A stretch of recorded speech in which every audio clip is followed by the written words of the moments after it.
T-Man 978 Chill Review. Hello everyone, T-Man 978.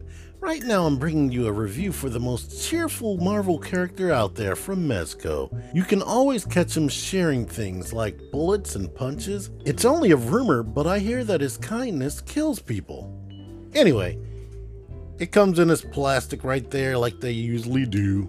Underneath of that plastic is more plastic. I pre-ordered this from Amazon, feels like a bajillion years ago. Anyway, I'm gonna open it, play with it, come back to you. Alright, I left him in this pose because I wanted to show you that even though he doesn't have double jointed elbows, which is a thing, and he doesn't even have butterfly joints, you can get him into a pose like this if you had some weapons like this. This is actually his Marvel Legends gun, but as you can see, he can hold it because they are both like 1/6 scale, 6-inch figures, basically 6 inch tall, and that works out good. To get this out of the way, I wanted to show you that he has pegs on the feet so he can stand on this stand right there. And like I was saying, he comes with this stand, but Punisher isn't known for being a high flying character, so maybe if you wanted to have him levitated holding the gun, aiming down or something, that would be good, but yeah. So this is a nice gesture. I love that they gave this to me. Maybe I can use it for other character, but maybe not so much. I don't know how much sense it makes. But this figure is phenomenal to me. I was hoping that would be the case. Some of the figures I've seen from Mezco in the past, up close and personal, the faces look soft, and I was afraid that his likeness wouldn't look as good as something like we're getting with the Hasbro digital print. And this is above and beyond what Hasbro is producing to me.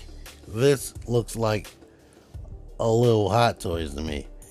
Like the 5 o'clock shadow which goes up under the neck. The way the hair looks, like I don't know if I'm gonna be able to zoom in good enough, but you can see the little speckles like he freshly cut his hair. The eyes look really good. Like I don't know what type of paint they must have put over that to give them like a glossy sheen so they can look real. And I kind of like his season 2 more poofier hair, but this is alright. But yeah, that looks really nice, and that is an awesome likeness.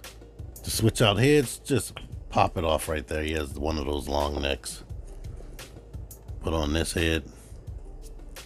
Make sure you make room or get past the shirt. It comes up kind of like a turtleneck, but this one I would use more for the action poses.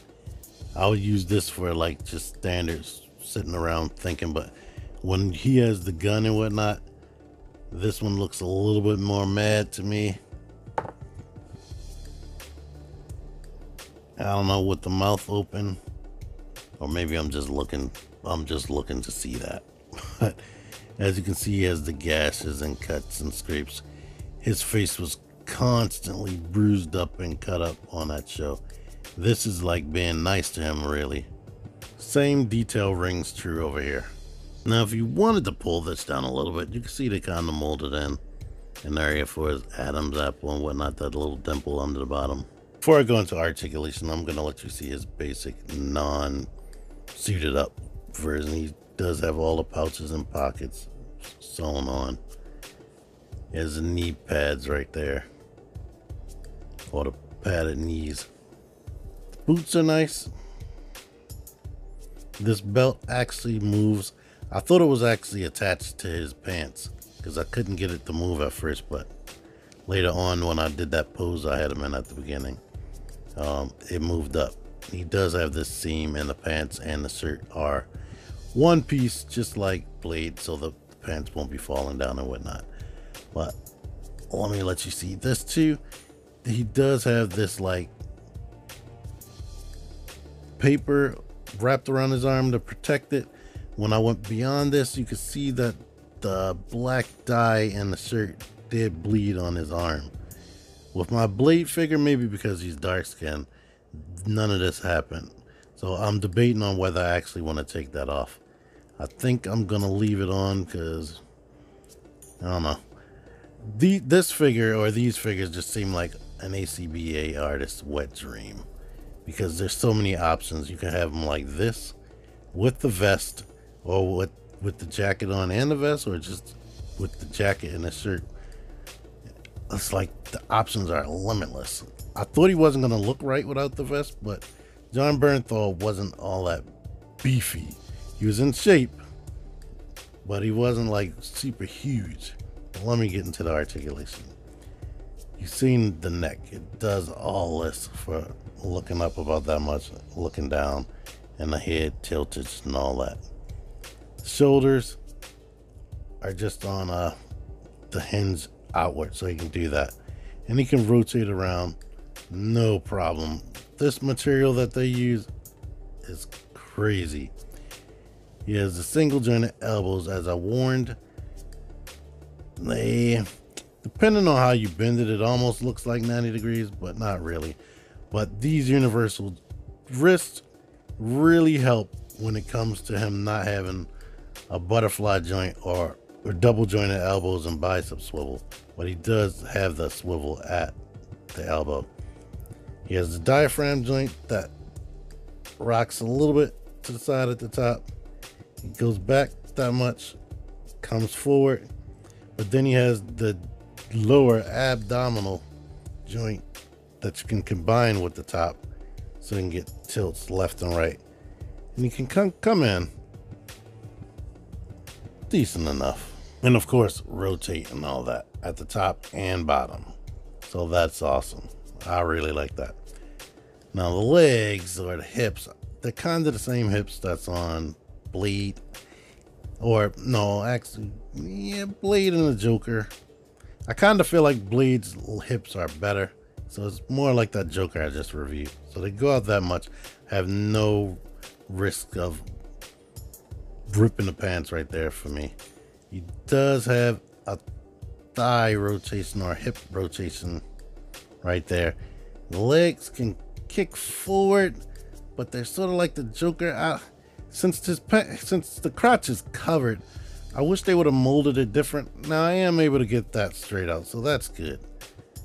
But since the cut right there for the hip swivel is so high, I can barely rotate it to something useful.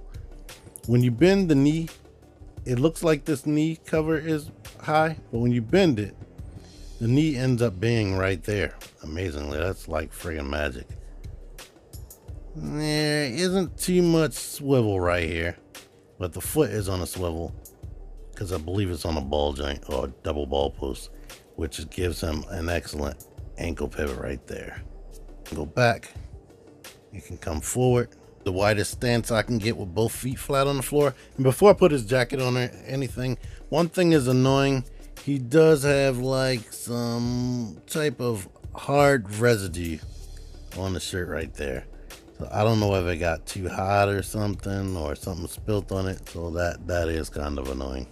To complete his look, they did include this vest right here. As you can see, it has a whole bunch of awesome texture right there and paint. This gun holder can hold both guns, but it's one of those ones that's annoying. I think it's only supposed to hold his regular pistol and not the revolver, because it's on one of these scary pegs right there that when I put the revolver in there, I could barely shut it. And right there you see that knife holder. Here's the knife. It doesn't matter which way you put this in, but I'm going to put it with the sharp edge down to the bottom. Here's his pistol. This slides back. The magazine comes out as per the norm with them. You can see the bullet right there, and they do give you an extra magazine that looks exactly the same. The gun holsters in here. Let's see if I can get this shut. Kind of like had to like put it directly there, and then like kind of force with my thumb to get it in there from the back. And it's decently there, so that's good. And as you can see, he has these right there. To get it on, you basically have to pop his head off. Put his right arm through there and just lift it over the notch.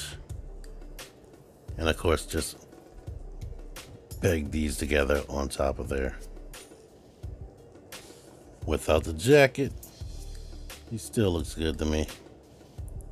I like the way that looks like. Real texture. So that's awesome. He has this revolver right here. This right here, that actually spins the chamber.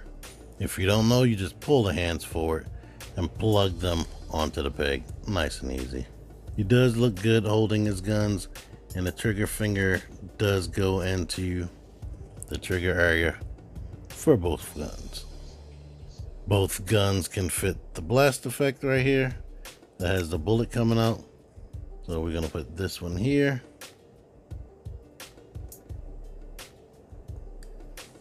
To emulate him shooting.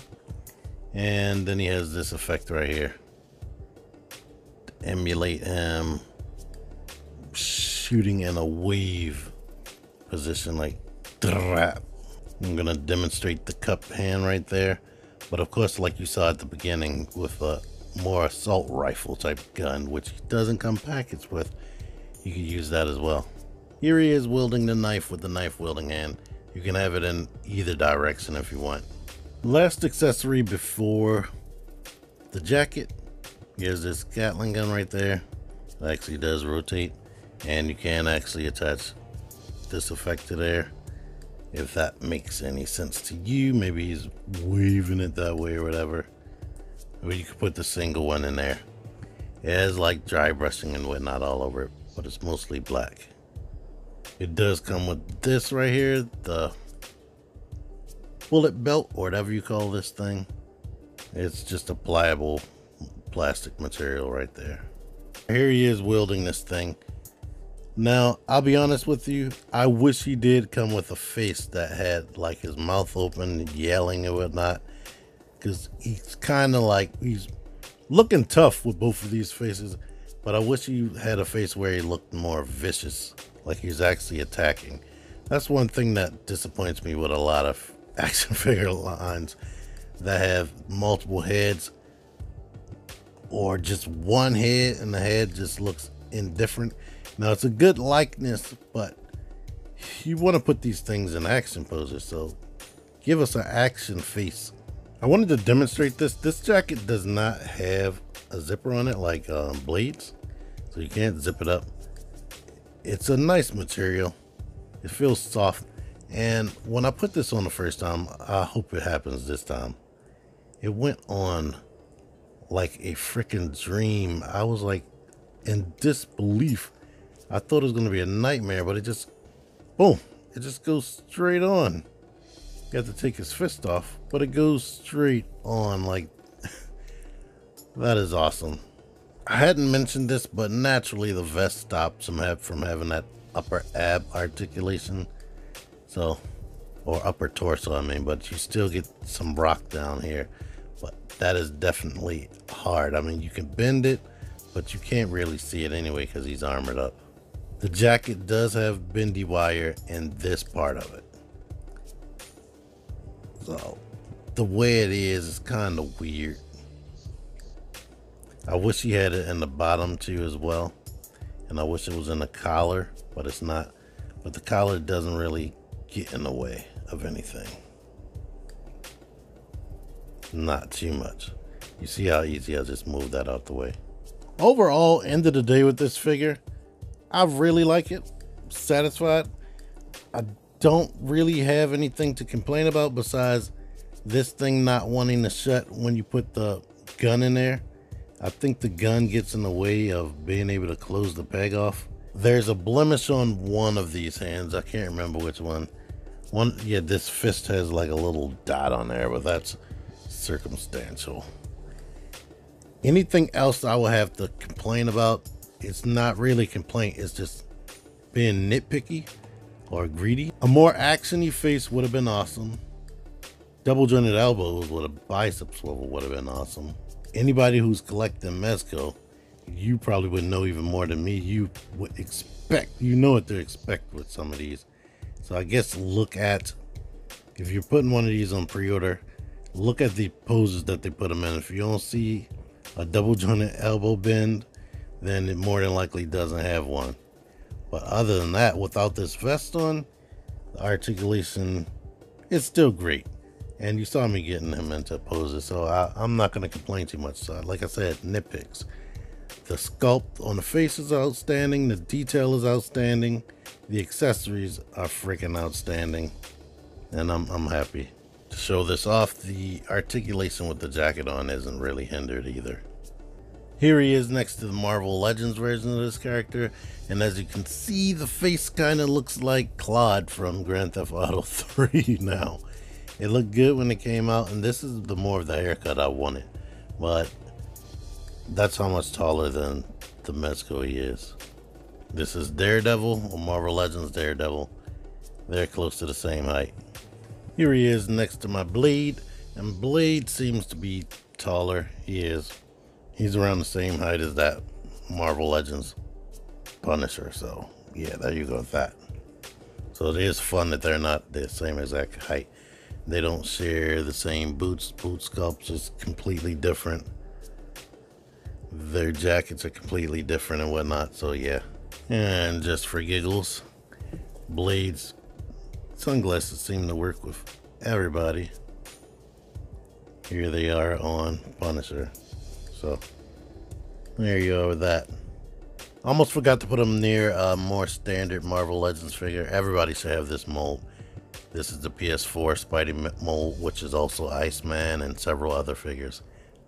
I already said I like the figure. It's a solid buy for me. I want more Mezco. I can't wait to get more Mezco because I'm loving these so far. Anywho, if you want this figure for yourself, I'm going to put a link in the description. Mezco typically retail for around 80 bucks.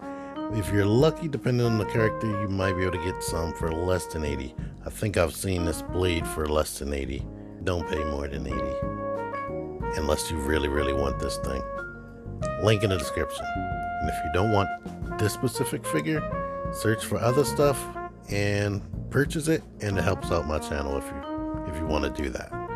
Anyway, thank you for watching this. Until next time, T-Man978 out of here. Click the videos, click the videos, baby, click the videos. You should really click these videos, click the videos, click those videos, baby, click the videos.